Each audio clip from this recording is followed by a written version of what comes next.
Hello my lovelies, how are you? Happy Tuesday. Hope everyone is well, hope everyone's doing okay. It's a cold old day today. Autumn's arrived, definitely. It's not fun here today. Although the building works opposite us after about 7 months have nearly finished, and you can actually get out of my house now, which was nice. That was all good. We've had a lot of deliveries in the shop this morning. We've had a rep in with Christmas fabrics for next year. Yes, we have just ordered for Christmas 2026. But oh my goodness, if anybody has seen the new cuddle cloth that is coming from Moda, you've got to wait till like June next year. But oh my goodness, it's incredible. It really is. What else have I got to tell you? Thank you to everybody who joined in with Secret Sewing Club on Sunday. We had a lovely time. We always have such a good giggle. It's a really, really, Hayley and Nicola, just great girls. They really are. We have such a lovely time, and you all shopped, which is brilliant. So yeah, thanks for joining us if you did that. Let's say hello to some people. Hi Liz, hi Leslie, hi Claire. Hello my darlings. You're all coming online, which is fab. Hi Catherine too.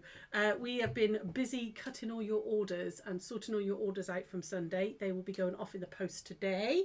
The Secret Sewing Club offers are still going on. So if you didn't order and you fancied ordering, they're all on our website. Go into the Secret Sewing Club section and all those offers are still on today. I'm going to take them off this evening when I get home, sort of about 8 o'clock-ish, okay? So yeah, if you did want anything and you were umming and ahhing, there were some bargains, absolute bargains. Liberty at like less than half price. So have a little look because they will be going back up to normal price about 8 o'clock today, okay? So that's cool. Hi Marilyn, hello, how are you darling? What else? There was something else I was going to tell you, but I'll think about it and I can't remember what it was. But let's just crack on today, okay? So we're going to go over here. What we're doing today, now we have done these before, okay? But I looked and it was back in September of 2020 we did these. And because we've done those little cutlery holders, these ones, last week, these ones, which I still haven't sewn that up. This I think is you can actually... These are little cloth napkins, which is obviously so much better for the environment than if you were, hang on, I've got to fold that like that. If you were, using paper disposable ones. But these are actually the right size that they can slip into the back of your cutlery holders like that. Get in there. There we go. And then you can put your cutlery on top. So you've got everything there to dress your table, okay? You can make these any size you want to, though. I've done them with an 11-inch square and a 15-inch square, okay? Because they fit nicely, and I think that's a nice size for a napkin. But if you want extra big ones, smaller ones, they don't have to be Christmas.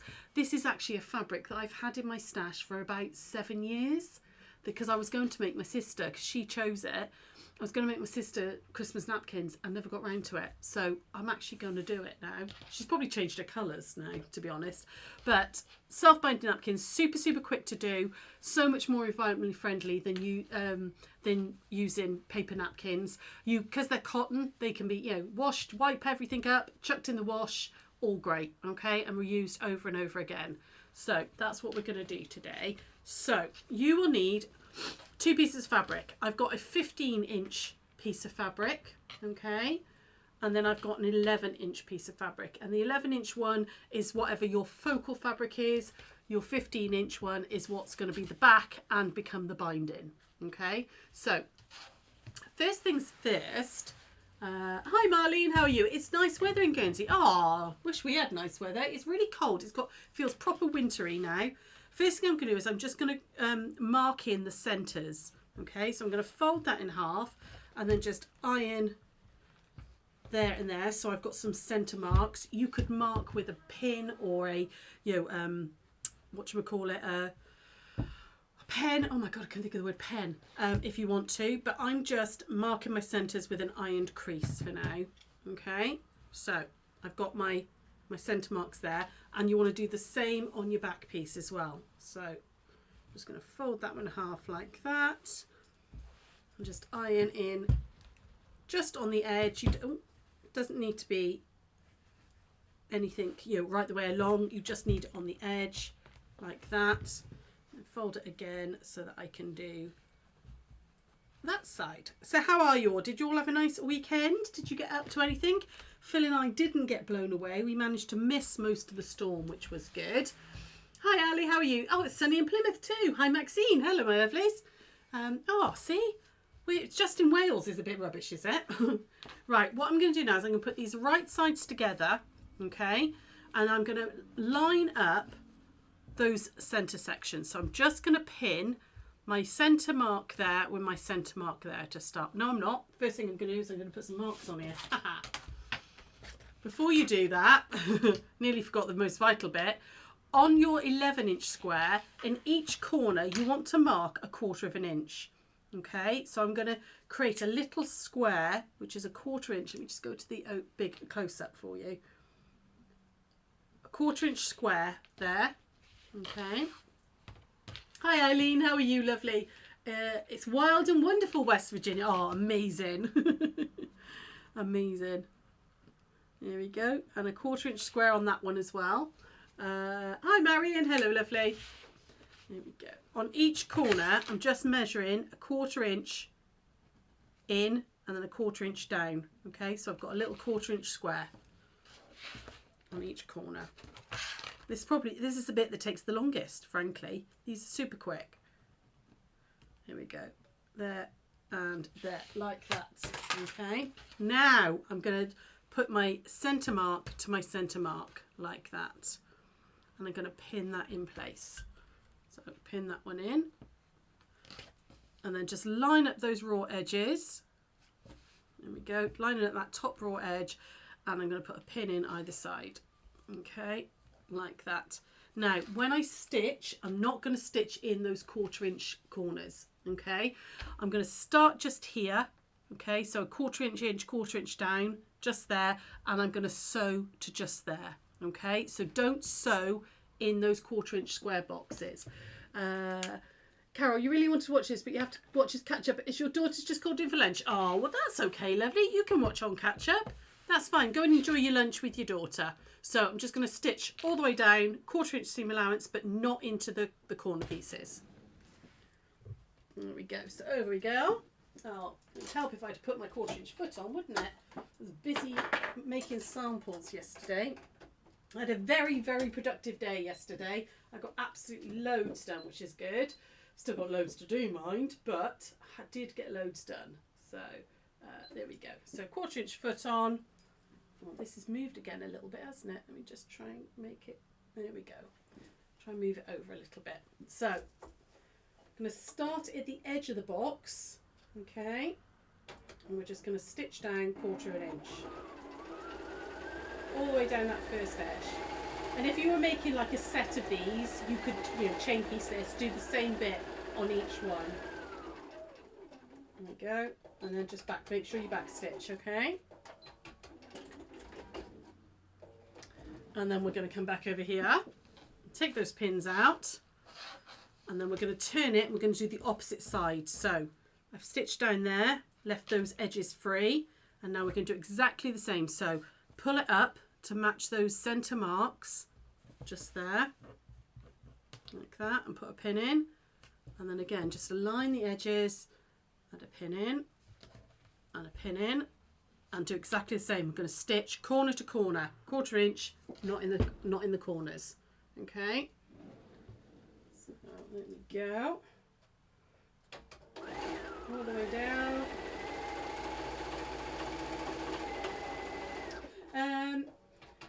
We were talking about Secret Sewing Club. Obviously, we're just going to do it once a month now because it's just the 3 of us, and then we'll just get people in to, you know, do guest spots like we did. Okay, yeah, it's moved again, isn't it? It keep wanting to move. It just won't sit properly. I need to get a bit of blue tack or something on this camera. So if there's anybody you want us to approach to come on and do a little guest spot, it's always worth asking. It's always worth giving us a shout and saying, oh, will you ask so and so to come in? Okay, there we go. You made baby blankets like this in the past. Never mind the mass, the size difference. Yeah, it's always 4 inch. Yeah, always 4 inch bigger, basically. Doesn't matter what size you want to do these. Just make this bit, the backing, 4 inch bigger than this. If you wanted to do a baby quilt, absolutely, you could do that. You could, you know, this could be a, 36 by 36 inches, and then this would be 40 by 40. As long as it's 4 inches bigger all the way around, this works. Right, I've turned it now, and then we're going to do the side ones exactly the same, okay? So don't worry that this is pulling up a little bit. Match those centre seams like that, okay? And I'm actually going to do this one at the same time. Okay, match that centre seam there, those centre marks. There we go. And then again with the edges, just go along like that. Okay, now you just want to make sure that this is all pulled out of the way, so you've got only the 2 pieces of fabric under here. Okay, so just make sure all this is out of the way and put a pin in there. And the same this side, like that. Yeah, it's a nice way to finish like a baby quilt, because you could make your quilt top and put your wadding only on here, on this piece, and do any quilting you want to just with the wadding, and then finish it this way. It's a nice way. It's also a nice way of doing crocheted blankets as well. You can do crocheted blankets like this. Okay, here we go, like that, there to there, and the same this side. So I've done my centerpiece and line up those raw edges, so just making sure that those are out of the way before I pin. There we go, like that, and then the same that side. There we go. Okay, right, so I'm going to stitch down both of those sides, but on one of the sides, I nearly didn't tell you to do this, on one of the sides I'll leave a gap. Okay, so I'm going to leave a gap here because I've got to be able to turn it through, otherwise you've got to unpick. Okay, so on this side I'm going to stitch from the corner to that point, and then from that point to the corner, and on the other side I can go straight the way along. Okay, it's pretty much always 4 inches. It depends on how big you want your binding to be. You can make it bigger, it doesn't have to be 4 inches, but 4 inches works well as a size difference. But it could be 6 inches bigger all the way around. It really doesn't matter, as long as you've got a decent amount. I think 4 is probably the smallest I would ever do, because otherwise you just get a really horrible skinny little binding, and you don't really want that. There we go. I'm just making sure that all that fabric's out of the way, so I can get right to the corner, to where that mark is, that 1/4 inch corner mark, and then over this way.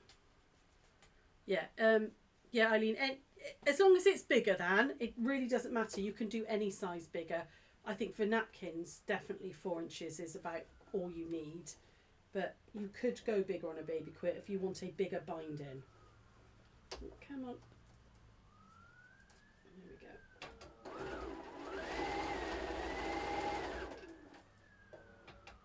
Oh, see, I didn't pay any attention to my own marks. I didn't leave the gap in the other side, so I'm going to leave the gap in this side. There we go. Do that side and leave a gap of about 2.5-ish inches. There's a lot of needles going on out there. I can hear a lot of sirens. Right, just moving all that fabric out of the way so I'm not catching anything.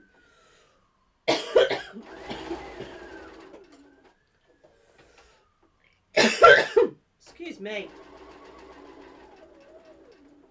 Right, there we go. So we're starting the quilt along tomorrow night. Oh, I've just thought we've put something in for Sara on Thursday, and she's not going to be there because she's taking me into hospital.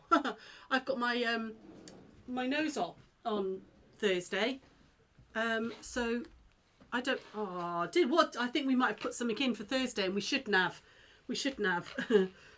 There we go. So like that, taking it all out, and what we've got now is we've got a gap here which we're going to turn everything through. But before we do that, we need to deal with these bits. Okay, so this is a bit of maths you've got to kind of concentrate on, because it's very easy to go wrong. as I discovered yesterday, because I thought I remembered how to do them, and then when I did them and it didn't work, so I had to remember. So I'm just going to take this, I've got washi tape on my ruler. You just take that off a second, because I really don't want that on there for this. I need to be able to see the 45-inch line. You're going to need this washi tape for tomorrow, so I'll have to put some back on tomorrow. Right, there we go. Oh, come on, get off. Because it's been on there for ages. You're looking forward to this so long. You enjoyed us on Secret Sale. Oh, thank you, lovely. Thank you, love. Right, what you're going to do. So, basically, this is going to become a mitered corner. Okay, it's going to self-miter. So if I just hold it like that a second, what this is going to do is we want to put a line of stitching in here. Okay, like we're going to stitch from there all the way down, but you can measure it. So what you're going to do is you're going to put the accent fabric against the accent fabric like that. Okay, so I've pulled it up a diagonal and give it a shake like that. Okay, and then you're going to put find your 45-degree line on your ruler. Okay, and you're going to put that along the top like that and move it along until you get to the end of your seam. Okay, so line that up, move it along until you get to the end of your seam, and then draw that 45-degree line out like that. Okay, and then put a pin in there, because we're going to stitch from that point of the seam there off. Okay, and this bit's coming off. So I'm going to do that again on the next one. So here's my next one here. So I'm going to put this edge up against that edge like that. Give it a shake. There we go. And then you can see where my seam's finished there. So I'm going to find my 45-degree line on my ruler and move it along, move it to the right. Don't go that way, because otherwise it doesn't work. Like that. Find the end of the seam with the end of the ruler.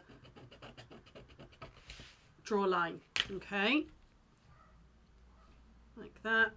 And once you've done one of these, this is actually very easy. You've just got to concentrate a bit on the first. So next, see this one here. So we're coming up like that.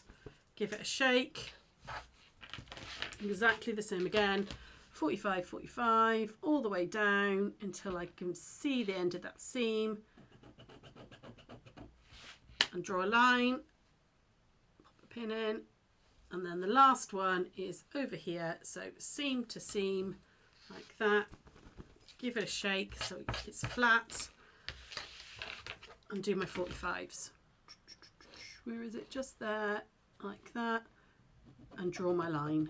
Okay. So what we're going to do now is we're going to take this over to the machine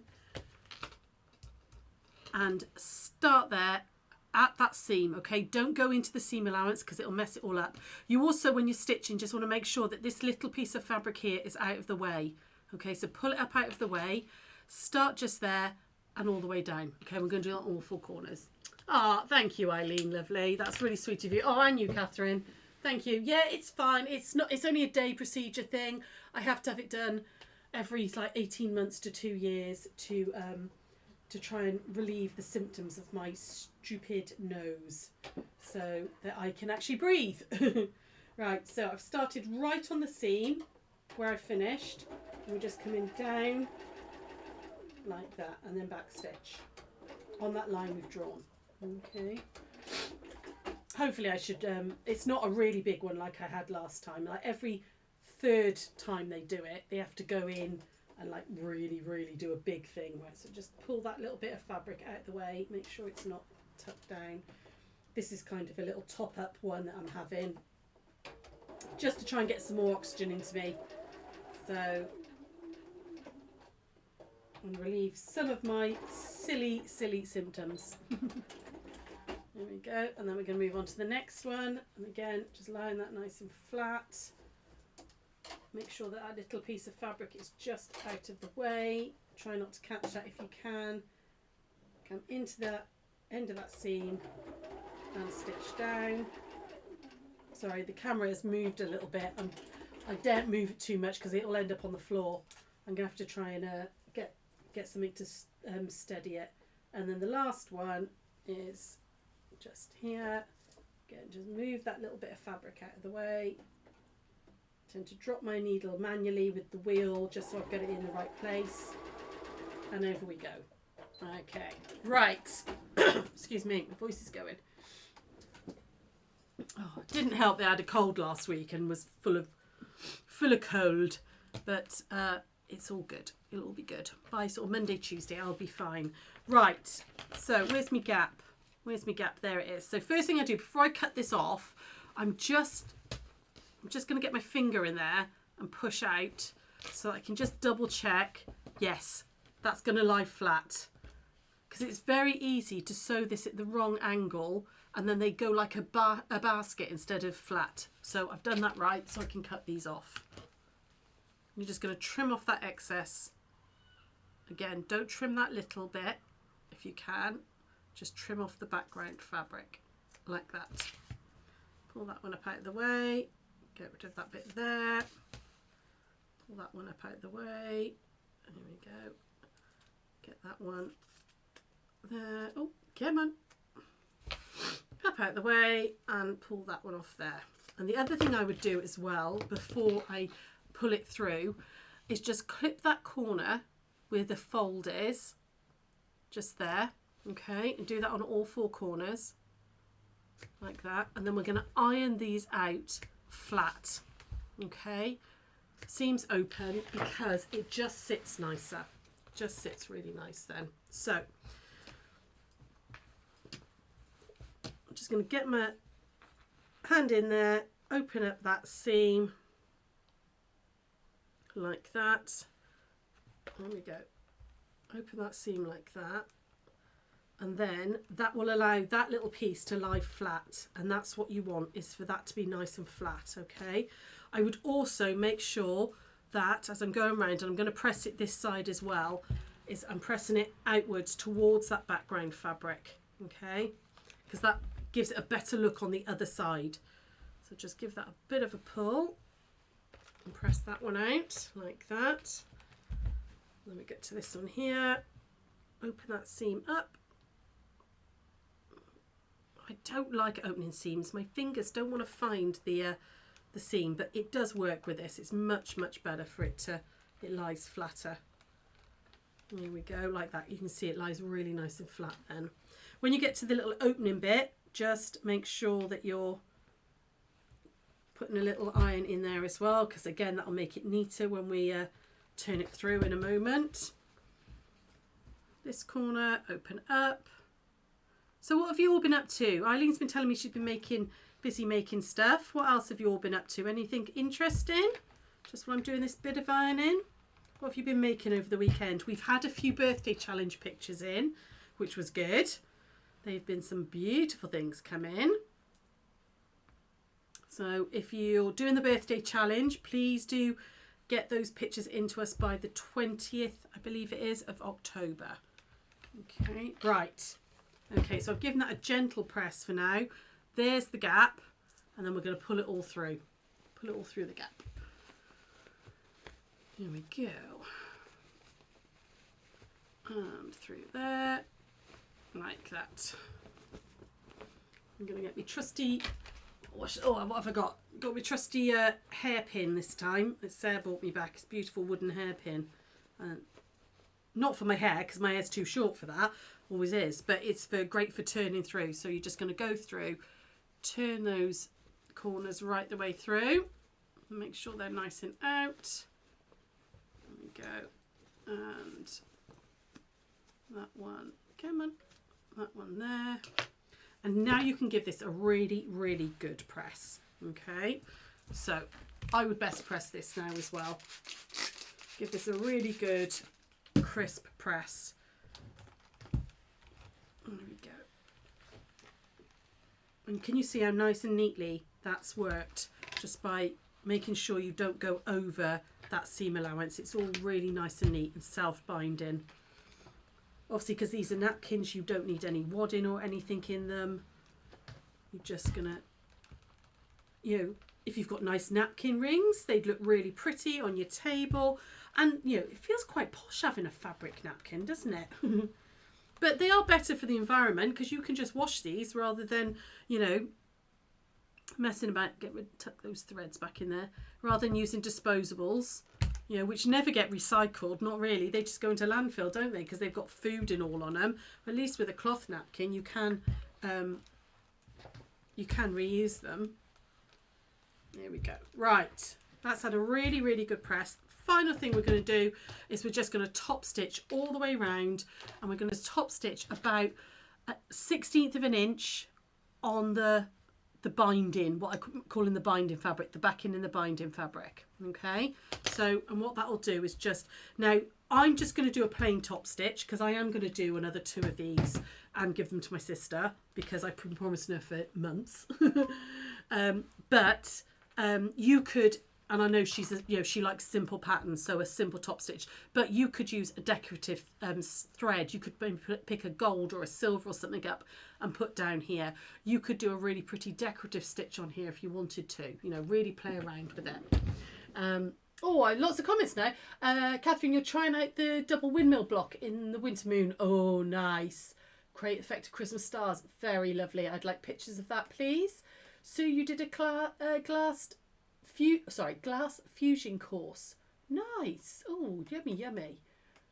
And you're making fleece jackets for your grandsons. Oh, gorgeous. Claire, you've had flu all week. Oh, honey, it's horrendous. Horrendous. I was really poorly last week. I had proper cold last week.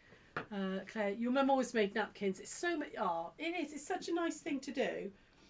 So I just think they're. Let me just hold onto that thread so I don't get a nasty mess on the back. There we go. And about 60. They are. Well, they're more environmentally friendly, you know. And you could do them, you know, on theme with your Christmas table if you're that, you know, way inclined and you do a Christmas table, or you could just do them all completely randomly with lots and lots of, you know, scraps of fabrics and just have a riot of colour on your table all the way down this way. And what I'm doing is I'm using the seam of the mitre as my stopping point so that my top stitch is nice and neat all the way around. There we go, that's now closing up the gap by doing that. And using the mitre as to know where to stop, and then all the way around on the last one.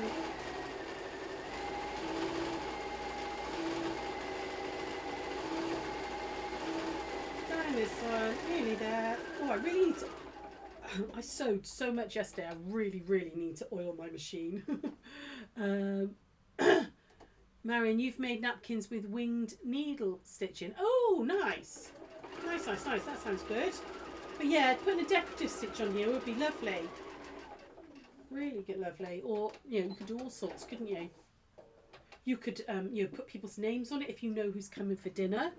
You know, all that sort of thing. Right, there we go. Oh, hang on. Sorry, should be back over here now. I'm going to have to fix that camera. It's gone completely wonky again. There we go. So, we're just going to snip off there and snip off there. Okay, and there's your napkin all finished. Okay, now if you're clever and you know lots of pretty napkin folds, I don't, you can then, you know, I tend to do that in the wine glass. Very, very boring, but tend to do those ones in the wine glass with my napkins and pop that in the glass. That's about it. I should learn some different napkin folds, shouldn't I? But, you know, you could do a set of, you know, 4 or 6 or 8 of those for a family. And I think they're a really lovely little Christmas present. You know, particularly if maybe you're doing like a hamper or something for somebody, you could do some pretty napkins for them to go in. Is that the bishop's hat one? Something like that, when it goes like that? Something like that. I can't remember now. And then you put a napkin ring around them. But anyway, lots and lots of ideas. You can play around, use any scrap fabrics. Beautiful for Christmas, but just nice for, you know, summer barbecues as well. Not that we're over that now. Eileen, someone from the Mags... Oh, hang on, I can come back over here. Hello, my lovely. Someone from the Mags class I gave at the library, Newton, wanted to make an entire quilt. She's bringing supplies here to prep. She doesn't have a rotary cutter or mat, just going to use scissors. Oh, brilliant. Absolutely. And that's exactly what... Well, they wouldn't have even had scissors. With the Manx, I'm wax lyrical about it. They would have just a knife, a sharp knife, and that's why it's the measurement of your thumb, because you would hold the fabric like that, measure with your thumb, make a nick with the knife, and then tear down. So, oh, I love Eileen, I love it. I love the fact you're spreading Manx all over America for me, at least West Virginia for me. Excellent. Catherine, you've used cloth napkins your whole life but never made one. Now you need to, Mrs. You need to get yourself some Christmas fabric and make some cloth napkins. Super, super easy to do. Just remember that 45. Watch it back a couple of times and really be careful about where that 45 is, okay? Liz, you're gonna make some more Christmas table bits. Fabulous. You made for the 4 of us a long time ago, but there are 4 of us, so absolutely you need to make at least another 4 now. Brilliant. Yeah, I mean, if you want to do like fancy napkin, wow, that's hard to say, folds, you could make them bigger. I mean, like I said, these are 11 and 15, but you could do 16 and 20 and make them slightly bigger. Or if you're really messy like me, if you don't want to, if I do want to Sarah's dignity scarves, I need quite a big one to cover me. So yeah. At least 4 of the class members are, oh, Eileen, amazing. Yay. Oh, I'm really excited. Please do send us some pictures if you can of their work. That's it from me. I will see you tomorrow night for the first session of the quilt along. Okay, the quilt along is well, ignore that bit because that's something I'm working on. Is this one? It's very big. It's large. It goes to the floor. It's a big old quilt. You will need 2.5 meters of background fabric and a jelly roll. Okay. We are going to be going through how to separate it tomorrow and starting the first bits of the blocks, okay? So yeah, if you want to do that, there will be a written pattern for each week. It's running over 4 sessions. There'll be a written pattern for each week. You don't have to buy that. That's how you guys support us, is if you do buy that bit, but you don't have to, because I will give you all the measurements. But for those of you who don't mind buying it, it'll only be like £1 as normal for them. That's just pays me for my time, basically. Anyway, that's it from me. I will see you tomorrow at 7. I'm hoping that the new bit of tech that I've got is going to mean that I can stream live on here and live on Secret Sewing Club at the same time. I'm hoping it works. If not, I will definitely be live here, and then I will just post it to Secret Sewing Club afterwards. And then I don't think there is anything on Thursday, because I think Sarah's definitely with me in hospital, because she's taking me, because they sedate me. I have to, have somebody to bring me and pick me up, and my husband's working. So Sarah's going to take me. So I don't think she's going to be here on Thursday, but we will let you know tomorrow for definite. Okay. Anyway, take care, my darlings. Have a good day.